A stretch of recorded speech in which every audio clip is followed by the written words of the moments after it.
আজকে এই বাংলা শুধু এই আইমা বড়বড়িয়াতে নয়,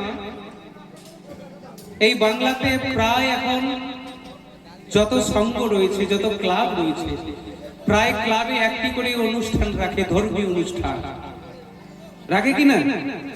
কিছু করতে পারো বা না পারো, অন্তত একটু চিড়া বাতাসা হলেও রাখে, রাখে কিনা? একটু খিচুড়ি প্রসাদের ব্যবস্থা রাখে। এই ক্লাবের ছেলেরা খুব কষ্ট করে ভিক্ষা করেছে, তাই প্রসাদের ব্যবস্থা করেছে, তাই তো? তাই এই ব্যবস্থা কেন? আপনাদেরকে প্রসাদ নেমন্তন্ন করে কেন ডাকা হলো?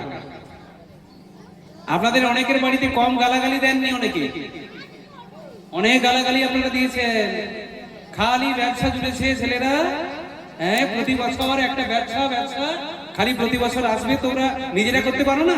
তোমাদের নিজেদের যেটুকু সক্ষম সেটাই করো।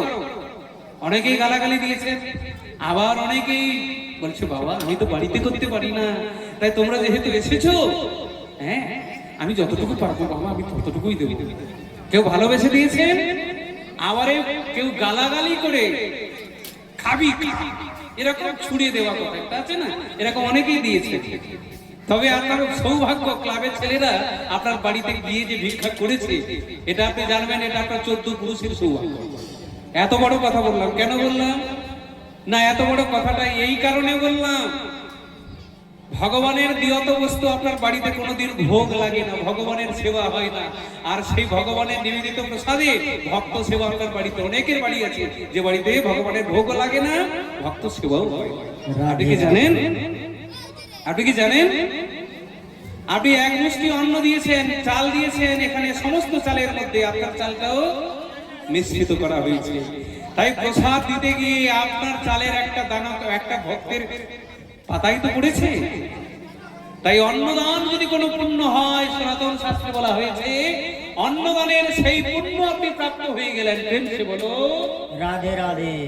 আপনি গালি দিয়েছিলেন, ছেলেরা মাথা পেতে গ্রহণ করে আপনার সেই দানটা নিয়েছে, ফিরে আসেনি। আপনার 14 পুরুষের ভাগ্য ভালো যে আপনার জীবনের কল্যাণ করেছে, আপনার জীবনের মঙ্গল করেছে। তাই ভক্তবৃন্দ, ভক্তিমতী মায়েরা, আপনি বাড়িতে না পারুন, অন্তত যেখানে হরিবাসর হবে, ক্লাবের ছেলেরা যেখানে যাবে সেখানে চলে যান। সেখানে গিয়ে 10টা টাকা দেন, 2 কিলো চাল দেন, সাহায্য করুন। যদি ক্ষমতা থাকে বেশি, একটু বেশি করবেন, বেশি ভক্তের সেবা হবে।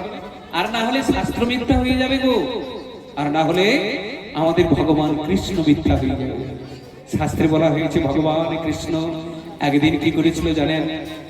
পঞ্চ পাণ্ডবের যেদিন বনবাস হয়েছিল, কাম্য বনে যেদিন পঞ্চ পাণ্ডবেরা বিশ্রাম করছেন, এমন সময় দুর্বাসা মুনি গিয়ে ডাক দিল,